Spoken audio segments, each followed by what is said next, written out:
Hello everybody, welcome back to the Codex. My name is Jose. So today we're going to be talking about two news stories that I found interesting this week.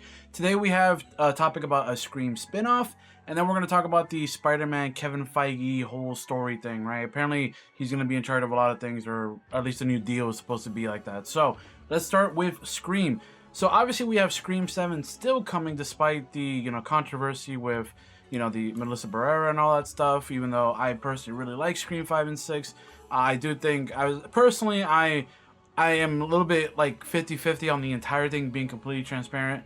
Like, I'm excited for Scream 7 because I really do like Scream 5 and 6, but at the same time that's big and like large in part due to, radio silence. I really like the new characters. Some of them were a bit annoying, but I mean, I really like the general vibe of the new Scream movies. But if that's the end of that story, the movie Scream 6 kind of ends in a cap off. But yeah, I'm kind of 50-50 on Scream 7 anyway. But we have here from Production Weekly, which we have an actual closer look right here. Apparently, producer Kevin Williamson, which obviously he's been with the franchise, I think, since the beginning, right? But apparently, a spin-off of the Scream franchise centering on Hayden Panettiere's character, Special Agent Kirby Reed, the sole teenage survivor of the second Woodsboro murders, known as the Woodsboro Massacre remake, the highest body count and most violent massacre of all Ghostface killing sprees. So this is obviously talking about a Scream 4. And honestly, Kirby is a very cool character. I really liked her character in Scream 4, which is why they probably, brought her back in Scream 6. I also think Hayden Panettiere is really cool. So I liked the character, and honestly, it's cool to see a spinoff. But my question is, like, how do you do, like, what's the spinoff gonna be centered around? Because it's been a while since Scream 4, obviously, and despite her own, like, maybe personal issues, how are they gonna tackle her character? Are they gonna tackle it through the lens of, seeing her maybe going, she still has some trauma left in her from, like, because she did like the guy that turned out to be one of the ghost faces, right? But he was upset that it took her so long, blah blah blah. So yeah, it's a bit interesting to see what's gonna happen with this spinoff. Again, I can't exactly tell you what's gonna happen. Maybe there's gonna be a ghost face, maybe it's centered around something else. But all that being said, a ghost face can be anybody as long as they're tied well to the story. It obviously has a good twist, in my opinion. So let's see how this all plays out. I did really like the way Scream 5 and 6 was handling Melissa's character, and how she was descended from the, from the first movie, and how it's kind of interesting following the, the killer's offspring, right? And having her deal with that. Either is she gonna turn bad? Is she gonna be whatever? Which is kind of like maybe what Scream 7 would have originally been with the original, like, Scream 6 cast, if they're gonna maybe go into her either being bad or, like, kind of leaning into her more, like, instead of being, like, more, like, defensive, what if she went more on the offensive if someone was trying to threaten her and her sister, you know what I mean? But yeah, I'm interested. Let me know what you all think about this in the comment section down below. Next, we're going to talk about Kevin Feige. So this was reported yesterday, and I think this is from Daniel Rickman. This is his page right here. Obviously, he is a known scooper in the game. So yeah, if you want to follow him, you could definitely check that out if you want to keep up to date. But yeah, so here we have the article written on the Fandom Wire, and apparently we could just read it together. As Funny Found's director, which obviously is the director from Shang-Chi, which I really am excited to see how, which is interesting because I think in the comics, Spider-Man gets taught by Shang-Chi how to fight. So I think it's kind of poetic that, Spider-Man's director gets the Shang-Chi director, right? I think that's really cool. So we have here upcoming appearances. The Marvel chief is reportedly working out a deal with Sony, who partly owns the rights to Spider-Man, to get Tom Holland to appear in more MCU titles. Great. While Marvel Studios has produced Tom Holland's Spider-Man films, Sony Pictures still owns the rights to the character and related villains. This has been the biggest issue with Sony. I feel like Sony, like, am I crazy to think? Obviously, maybe an old deal was the reason why they couldn't include their own Spider-Man. Like, I always thought, like, especially after a couple movies in, if you're gonna have Tom Holland be MCU Spider-Man, great. But if you're gonna make Madam Web, Venom, all these movies, Craven, I think the audience is smart enough to have two separate Spider-Man. If we could have the Batman, and we're gonna get a James Gunn Batman, or we had, Ben Affleck's Batman moving into Robert Pattinson's Batman, or the different Superman and all that. The audience is smart enough. We saw that with No Way Home. People loved No Way Home, myself included. People loved that movie. The movie being about like $2 billion. Mind you, it took an Avengers Endgame, which is every Marvel hero basically in one movie, to get over $2 billion. It took Spider-Man No Way Home 3 Spider-Men. just three Spider-Man on his own can carry his own franchise, right? He's one of him and Batman, and let's see how Superman goes. But him and Batman are the two characters, in my opinion, that can definitely just carry themselves, right?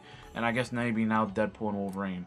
But I always thought if you're gonna make villain movies about his whatever, you should have retroactively fit, because I think that's what we all thought too. Because in the Morbius film, they had Oscorp or whatever, and it looked like the Oscorp from the Amazing Spider-Man universe. Despite how you feel about those movies, it would have been cool if they were like, you know, let's get Andrew Garfield another shot now that we're in his good graces. Let's get either Mark Webb or a different director, and let's see how, you know, maybe we'll team him up with Venom in this universe. Maybe Venom was in this universe the entire time, because Venom movies are all in the West Coast.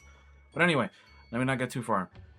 So this has kind of been their main issue with Sony, is that they just do these villain movies that just nobody wants to see for the most part, aside from Venom. Kraven, I'm on the one camp that I think looks cool. The two studios struck a deal to allow the character to appear in MCU. However, now another deal seems to be in the works with more Holland appearances after Spider-Man 4, which is obviously good. Which obviously, because I mean, that's weird. The Spider-Man franchise has been dormant for 3 years now, 3 or 2 years. Pretty wild. To be working on a deal was last seen in the MCU swing across New York City. This is when everyone forgot him. Yup. Gave us to the MCU, which seemed to be slacking. Holland first appeared in Civil War. Despite Sony having the rights to the characters in his villain, Kevin Feige seemed to strike a deal with the studio to allow them. Blah blah blah. According to the latest scoop by industry insider Daniel Rickman, Feige and Sony are reportedly working on a new deal for Holland to appear in more MCU titles after the upcoming Spider-Man 4. Fans seems to love.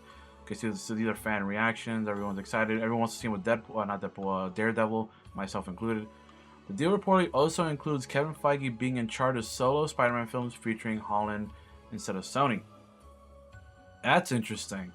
Also includes Kevin Feige in charge of this deal could possibly control where Holland would appear, and if his Spider-Man could even be a part of. Yeah, so this is big. Instead of just like Feige producing and then Sony putting out, pretty much, I think this is unless I'm misreading, this seems like a big difference that looks like includes Kevin Feige. So instead, Kevin would be in charge of the solo Spider-Man films as well, which is obviously huge, right? So if Kevin can control Spider-Man, then he can control who he teams up with, where he'll go. That's honestly a really big thing. After the recent Spider-Man, the future timeline as the web singer was unclear as the deal with Marvel and Sony was poorly over. While rumors of a new 3-picture deal, Holland denied it at the time. However, this upcoming solo got a new update. If the rumored new deal were to go through, Tom Holland would not just be part of huge Avengers titles, but also make cameos upcoming. I would love to see him with. For me, as a Spider-Man fan, I want to see him in Human Torch. I would love to see that. Fans could potentially see Deadpool and Spider-Man. I look. I love Deadpool and Wolverine. I love Deadpool. I like Ryan Reynolds, everyone. I am not a big fan of Spider-Man and Deadpool together. Not that I hate the dynamic. I'm sure it's fine. And from what I've read and seen, it's cool. I much prefer Spider-Man Daredevil, Spider-Man Fantastic Four, Spider-Man X-Men, Spider-Man by himself, Spider-Man with Venom. I'm not a big Deadpool and Spider-Man team-up kind of guy. But obviously that's going to make money, so it is what it is. So, yeah, I don't know what this could possibly mean. Is that maybe if Kevin Feige does have access to Spider-Man and potentially even and be part of Sony's Spider-Man universe, that's huge, because that could give credence to the rumor that Venom in The Last Dance is not gonna be the last Venom movie, or at least it's not gonna be the last we see of Tom Hardy's Venom. Because the rumor that I've seen and my belief in it is basically that we're going to see Knull appear either in a Spider-Man and Venom team-up movie, or we're going to see Venom finally get the White Spider after a team-up with Spider-Man. Now, would I have preferred to see Tom Hardy with Andrew Garfield? Probably. But I do think this could lead into that team-up that we've been actually wanting to see for a long time when it comes to Spider-Man and Venom, right? Not just them fighting each other and Venom being evil. I think a proper... Obviously, with Secret Wars, we're probably going to get these symbiotes anyway, too. We're going to probably get a whole... I think we're about to get Venomized a lot with the Spider-Man saga from now on in MCU. I think we're going to get Spider-Man 4, which might either have him with this black suit or maybe lead into that. And then we're going to lead into Secret Wars and all that stuff where he's for sure going to be wearing it after. I just hope the black suit stuff isn't just half a movie, takes it off, and then has to fight something more danger. I hope he keeps it on for a couple movies and then he takes it off, either because it's harming him or whatever, right? I don't know. We'll see. But with all that being said, let me know what you all think about the Spider-Man news or the stuff. Do you think it's going to be possible to see Venom with him, or it's just going to be some more BS rumors? And let me know what you all think about as well as the Scream franchise stuff getting a spin-off. I don't know if it's going to be as, compelling to a lot of people, but Kirby Reed is a very popular character. Make sure you leave a like and subscribe. This is Jose from the Codex signing off. Peace out, everybody.